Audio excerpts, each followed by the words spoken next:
हवा में एक अजीब सी खामोशी थी। सूरज ढल चुका था और उसकी आखिरी किरणें महल की दीवारों से टकराकर लौट रही थीं। राजा विक्रम का मन बेचैन था।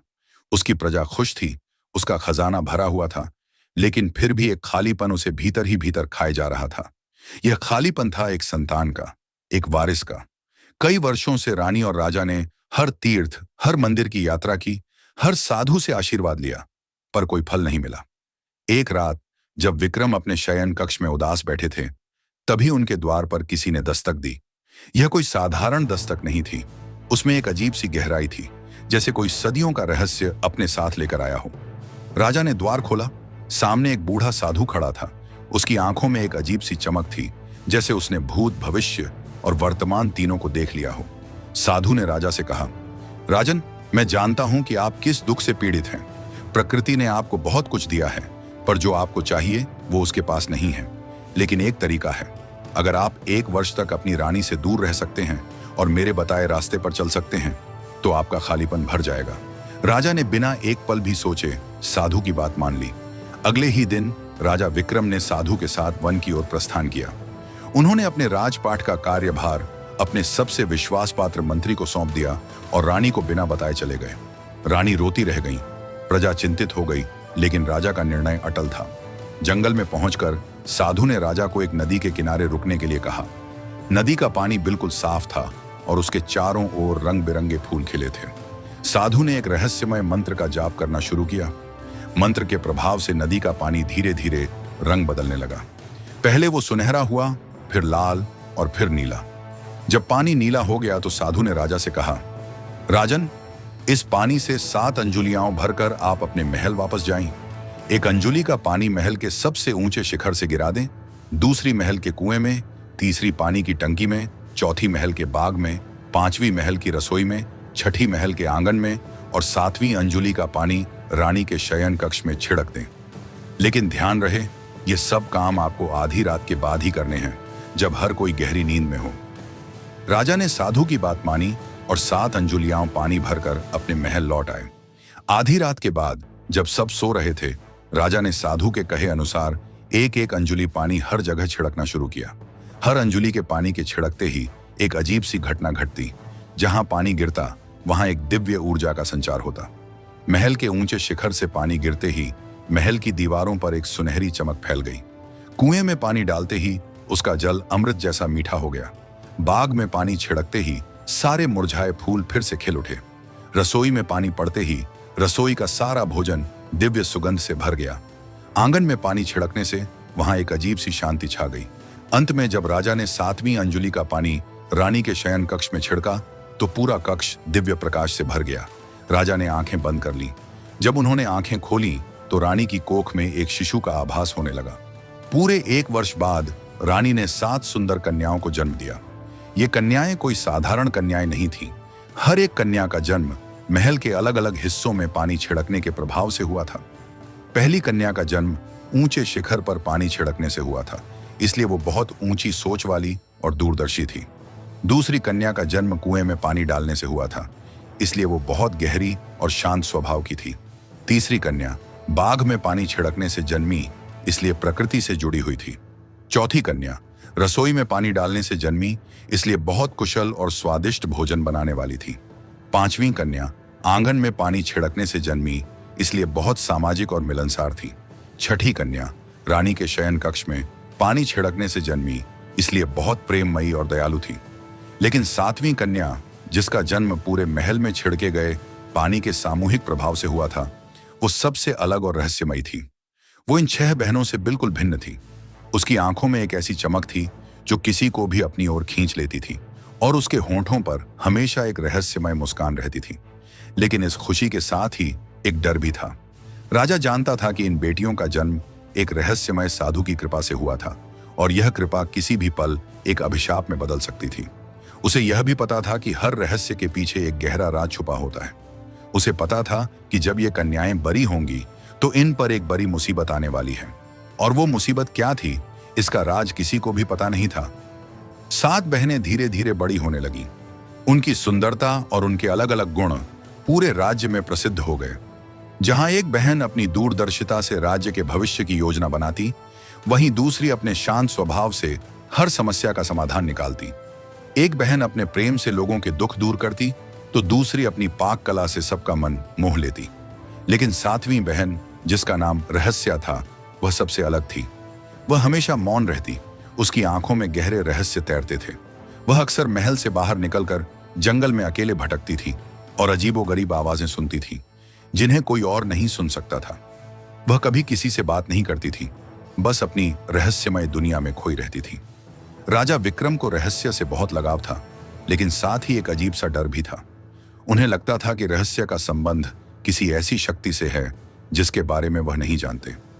राजा ने अपने मंत्री को बुलाकर कहा, मंत्री जी, मेरी 7 बेटियों में से छठी बेटी सत्यप्रिया का विवाह पास के राज्य के राजकुमार विजय के साथ तय कर दिया जाए। वह बहुत ही विद्वान और पराक्रमी हैं। मैं चाहता हूं कि उनका विवाह धूमधाम से हो। मंत्री ने राजा की आज्ञा का पालन किया और सत्यप्रिया और राजकुमार विजय का विवाह तय हो गया। पूरे राज्य में खुशियों का माहौल था। विवाह की तैयारियां चल रही थीं, लेकिन तभी एक दिन एक भयानक तूफान आया। आसमान में बिजली कड़कने लगी और चारों ओर अंधेरा छा गया। उस तूफान के बाद अचानक एक और साधु महल में प्रकट हुआ। यह साधु बहुत ही भयानक दिख रहा था। उसकी आंखें लाल थीं, उसके बाल बिखरे हुए थे और उसके चेहरे पर क्रोध की लकीरें थीं। उसने राजा विक्रम से कहा, राजन, तुम्हारी छठी बेटी सत्यप्रिया का विवाह राजकुमार विजय से नहीं हो सकता। उसका विवाह तो मेरे साथ होगा। मैं एक शक्तिशाली साधु हूं और मैं ही उसे अपने साथ लेकर जाऊंगा। यह सुनकर राजा और सभी बहनें डर गईं। राजा ने कहा, साधु महाराज, यह आप क्या कह रहे हैं? मेरी बेटी का विवाह तो राजकुमार विजय के साथ तय हो चुका है। आप एक तपस्वी हैं, आपको विवाह के बंधन में नहीं पड़ना चाहिए। लेकिन साधु नहीं माना। उसने कहा, राजन, मैं कोई साधारण साधु नहीं हूं। मैं उस साधु का भाई हूं जिसने तुम्हें तुम्हारी 7 बेटियों का वरदान दिया था। वह साधु बहुत ही अच्छा था, लेकिन मैं उससे बिल्कुल विपरीत हूं। मैं तुम्हारी छठी बेटी को अपनी तपस्या का फल बनाना चाहता हूं। अगर तुमने मुझे अपनी बेटी नहीं दी तो मैं तुम्हारे पूरे राज्य को जलाकर राख कर दूंगा। राजा विक्रम ने बहुत कोशिश की, साधु को समझाया, लेकिन वह नहीं माना। तभी अचानक रहस्य सामने आई। उसने उस साधु की आंखों में आंखें डालकर देखा और कहा, साधु महाराज, आप यहां से चले जाइए। मेरी बहन का विवाह आपसे नहीं होगा। साधु ने रहस्य की ओर देखा और एक पल के लिए वह शांत हो गया। उसकी आंखों में एक अजीब सी चमक आ गई। वह कुछ नहीं बोला और वहां से चला गया। सभी लोग हैरान थे कि रहस्य ने यह कैसे किया। उस रात राजा विक्रम अपनी सबसे बड़ी बेटी दूरदृष्टि के साथ बैठे थे। उन्होंने दूरदृष्टि से कहा, बेटी, मुझे लगता है कि यह साधु वापस आएगा। मुझे डर है कि वह हमारी किसी भी बेटी को अपना शिकार बना सकता है। दूरदृष्टि ने कहा, पिताजी, आपको डरने की जरूरत नहीं है। हमारी बहन रहस्य में एक ऐसी शक्ति है जो किसी और में नहीं है। वह इस साधु का सामना कर सकती है, लेकिन हमें सतर्क रहना होगा। अगले ही दिन वह साधु फिर से महल में आया। इस बार वह और भी ज्यादा क्रोधित था। उसने कहा, राजन, तुमने मेरी बात नहीं मानी। अब तुम्हें इसका परिणाम भुगतना पड़ेगा। तभी अचानक रहस्य फिर से सामने आई। उसने अपनी आंखों में अजीब सी चमक के साथ साधु को देखा। साधु के चेहरे पर एक अजीब सा डर दिखाई दिया। तभी रहस्य ने कहा, साधु महाराज, आपकी तपस्या झूठी है। आप अपनी तपस्या का उपयोग दूसरों को परेशान करने के लिए करते हैं। आप यहां से चले जाइए, नहीं तो मैं आपकी शक्ति को छीन लूंगी। साधु की शक्ति का रहस्य बाहर आ गया। वह एक साधु नहीं, बल्कि एक छल करने वाला दुष्ट था जो अपनी शक्तियों का गलत इस्तेमाल करता था। यह रहस्य सामने आते ही साधु का चेहरा मुरझा गया। उसकी आंखों की लालिमा गायब हो गई। वह एक साधारण इंसान बन गया। वह डर कर वहां से भाग गया। सभी लोग बहुत खुश हुए, लेकिन किसी को भी यह पता नहीं था कि रहस्य ने ऐसा कैसे किया। उसकी रहस्यमय शक्ति का राज क्या था। साधु के भाग जाने के बाद पूरे राज्य में जश्न का माहौल था। राजकुमार विजय और सत्यप्रिया का विवाह धूमधाम से हुआ, लेकिन रहस्य के रहस्य ने राजा और बाकी बहनों को बेचैन कर दिया। एक रात जब महल में सब सो रहे थे, राजा विक्रम ने रहस्य को अपने कमरे में बुलाया। उन्होंने उससे पूछा, रहस्य, तुमने उस साधु को कैसे हराया? तुम्हारी यह शक्ति कहां से आई? रहस्य ने एक गहरी सांस ली और शांत स्वर में बोली, पिताजी, यह कोई शक्ति नहीं है, बल्कि एक सच्चाई है। उसने बताया कि जब साधु ने पहली बार महल में प्रवेश किया था तो उसकी आंखों में वासना और छल का भाव था, जो एक सच्चे साधु में नहीं हो सकता। जब उसने दूसरी बार महल में आकर क्रोधित होकर कहा कि वह सबको जलाकर राख कर देगा, तब रहस्य ने अपनी आंखों की शक्ति का उपयोग करके उसकी तपस्या की सच्चाई को उजागर कर दिया। साधु की शक्ति का स्रोत उसकी तपस्या नहीं, बल्कि एक काला जादू था जिसे उसने एक शक्तिशाली जड़ी बूटी से प्राप्त किया था। रहस्य ने अपनी आंखों से उसकी तपस्या का राज खोला और उसकी शक्ति को खत्म कर दिया। लेकिन इस सच्चाई के उजागर होते ही रहस्य बहुत उदास हो गई। उसने कहा, पिताजी, मैं नहीं चाहती कि मेरी यह शक्ति किसी को पता चले। यह शक्ति मुझे एक दिन बहुत दुख देगी। राजा ने उसे गले लगा लिया और कहा, बेटी, तुम्हें डरने की जरूरत नहीं है, मैं हमेशा तुम्हारे साथ हूं। लेकिन कुछ दिनों बाद एक और घटना घटी। राजकुमार विजय अपनी पत्नी सत्यप्रिया के साथ राजा विक्रम के महल में आए थे। वह बहुत ही उदास और परेशान दिख रहे थे। उन्होंने राजा से कहा, महाराज, मुझे लगता है कि मेरी रानी पर किसी ने काला जादू किया है। वह हमेशा बीमार रहती हैं और उनका मन बेचैन रहता है। राजा विक्रम ने अपनी दूसरी बेटियों से सत्यप्रिया को ठीक करने की बात कही, लेकिन कोई भी कुछ नहीं कर पाया। तभी रहस्य सामने आई। उसने सत्यप्रिया को ध्यान से देखा और कहा, यह काला जादू नहीं है, बल्कि एक श्राप है। उसने बताया कि जब साधु ने सत्यप्रिया को विवाह के लिए चुना था, तो उसने उसे अपने साथ लेकर जाने के लिए एक श्राप दिया था, जो धीरे धीरे उसे खत्म कर रहा था। राजा ने रहस्य से पूछा, क्या तुम इसे ठीक कर सकती हो? रहस्य ने हाँ में सिर हिलाया। उसने एक गहरी सांस ली और अपनी आंखों से उस श्राप को खत्म करने की कोशिश की। जैसे ही उसने अपनी आंखों का उपयोग किया, एक अजीब सी ऊर्जा का संचार हुआ। सत्यप्रिया धीरे धीरे ठीक होने लगी। लेकिन तभी एक अजीब सी घटना घटी। रहस्य के शरीर से एक सुनहरी किरण निकली और वह उसकी आंखों से गायब हो गई। राजा और सभी बहनें हैरान थीं कि रहस्य को क्या हो गया। जब सत्यप्रिया पूरी तरह ठीक हो गई तो रहस्य बेहोश हो गई। राजा ने उसे तुरंत डॉक्टर को दिखाया, लेकिन कोई भी डॉक्टर यह नहीं बता पाया कि रहस्य को क्या हो गया है। रहस्य 3 दिनों तक बेहोश रही। जब उसे होश आया तो उसकी आंखों में एक अजीब सी खालीपन थी। वह कुछ बोल नहीं रही थी, बस शांत बैठी थी। उसकी आंखों की रहस्यमयी चमक गायब हो चुकी थी। राजा और सभी बहनें बहुत दुखी थीं, लेकिन इस खालीपन के पीछे भी एक गहरा राज छिपा था। रहस्य की शक्ति को कोई छीन रहा था। कौन था वह और क्यों? यह राज किसी को भी पता नहीं था। राजा विक्रम ने अपने सबसे विश्वास पात्र मंत्री को बुलाकर कहा, मंत्री जी, हमें उस साधु को ढूंढना होगा। मुझे लगता है कि उसी ने हमारी बेटी की शक्ति को छीन लिया है। मंत्री ने कहा, महाराज, उस साधु का पता लगाना बहुत मुश्किल है। वह एक जगह पर नहीं रहता। तभी राजा को एक और विचार आया। उन्होंने कहा, हमें उस साधु को नहीं, बल्कि उसके भाई को ढूंढना होगा। वह जानता है कि उसके भाई को कैसे हराना है। हो सकता है कि वही हमें हमारी बेटी की शक्ति वापस दिला सकता है। राजा विक्रम ने उस अच्छे साधु को खोजने का निश्चय किया, जिसने उन्हें 7 बेटियों का वरदान दिया था। उन्होंने अपनी सबसे दूरदर्शी बेटी दूरदृष्टि को बुलाया और उससे पूछा, बेटी, क्या तुम उस साधु का पता लगा सकती हो जिसने मुझे वरदान दिया था? दूरदृष्टि ने अपनी आंखें बंद कर लीं और ध्यान मुद्रा में चली गई। कुछ देर बाद उसने अपनी आंखें खोली और कहा, पिताजी, मैं उस साधु को देख सकती हूँ। वह बहुत दूर हिमालय की चोटियों पर एक गुफा में तपस्या कर रहे हैं। राजा ने तुरंत अपनी यात्रा शुरू कर दी। वह घोड़े पर बैठकर हिमालय की ओर निकल पड़े। रास्ते में बहुत मुश्किलें आईं, लेकिन राजा ने हार नहीं मानी। कई दिनों की यात्रा के बाद राजा उस गुफा के पास पहुंच गए। गुफा के बाहर एक अजीब सी शांति थी, मानो वहां की हवा में ही पवित्रता घुली हुई हो। राजा ने गुफा के अंदर प्रवेश किया। अंदर एक दिव्य प्रकाश फैला हुआ था। उसी प्रकाश के बीच वह साधु अपनी तपस्या में लीन थे। राजा विक्रम ने साधु को प्रणाम किया।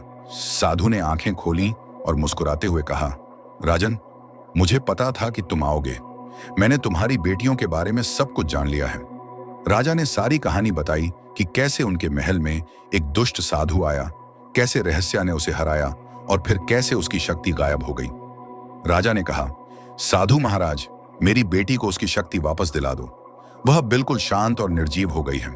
साधु ने राजा की बात सुनी और कहा, राजन, यह सब मेरी ही गलती है। मैंने तुम्हें तुम्हारी बेटियों का वरदान दिया था, लेकिन मैंने यह नहीं सोचा था कि मेरा भाई अपनी बुरी शक्तियों का उपयोग तुम्हारी बेटियों को परेशान करने के लिए करेगा। साधु ने आगे बताया, मेरे भाई ने रहस्य की शक्ति को चुरा लिया है। उसकी शक्ति एक दिव्य मणि में कैद है, जिसे मेरे भाई ने अपने पास रख लिया है। अगर तुम वह मणि वापस ले आओ तो रहस्य की शक्ति वापस आ जाएगी। राजा ने पूछा, वह मणि कहाँ है? साधु ने कहा, वह मणि बहुत ही सुरक्षित जगह पर है। मेरे भाई ने उसे अपने एक सबसे बड़े दुश्मन के पास छिपा दिया है। राजा विक्रम चौंक गए। उन्होंने कहा, यह आप क्या कह रहे हैं? अपने दुश्मन के पास? यह तो बहुत अजीब है। साधु ने कहा, हाँ, यह अजीब है, लेकिन यही सच है। मेरे भाई को पता था कि तुम उसे ढूंढते हुए मेरे पास आओगे, इसलिए उसने अपनी शक्ति की मणि को अपने दुश्मन के पास छिपा दिया ताकि तुम उसे ढूंढ न सको। राजा ने साधु से पूछा, तो क्या अब कोई उम्मीद नहीं है? साधु ने कहा, नहीं, उम्मीद है। उस मणि को केवल एक ही इंसान वापस ला सकता है, तुम्हारी छठी बेटी सत्यप्रिया का पति राजकुमार विजय। राजा ने साधु से पूछा, लेकिन क्यों? राजकुमार विजय ही क्यों? साधु ने कहा, क्योंकि राजकुमार विजय ही वह इंसान है जो उस साधु के दुश्मन को हरा सकता है। उसके दुश्मन का नाम है असुर। वह एक दानव है जो बहुत शक्तिशाली है। केवल राजकुमार विजय, जो अपनी पत्नी के लिए किसी भी हद तक जा सकता है, उसे हरा सकता है। राजा विक्रम ने साधु से आशीर्वाद लिया और अपने महल की ओर लौट आए। वह राजकुमार विजय के पास गए और सारी बात बताई। राजकुमार विजय ने राजा की बात सुनी और कहा, महाराज, मैं आपकी बेटी और अपनी बहन की शक्ति वापस लाने के लिए कुछ भी करूंगा। राजा और राजकुमार विजय ने तुरंत अपनी यात्रा शुरू कर दी। उन्हें पता था कि असुर एक बहुत खतरनाक दानव है, लेकिन वे फिर भी डर नहीं रहे थे। उन्हें अपनी बेटियों और अपनी बहन की रक्षा करनी थी। राजा विक्रम और राजकुमार विजय ने असुर के ठिकाने की ओर प्रस्थान किया। ये एक घने जंगल के बीच एक प्राचीन खंडहर में था। चारों तरफ अजीब सी खामोशी थी और हवा में एक अजीब सी बदबू थी जो डर पैदा कर रही थी। जब वे खंडहर के पास पहुंचे तो उन्होंने देखा कि वहां एक विशाल दानव खड़ा था। उसकी आंखें लाल थीं, उसके शरीर पर अजीबोगरीब निशान थे और उसके हाथ में एक चमकदार मणि थी।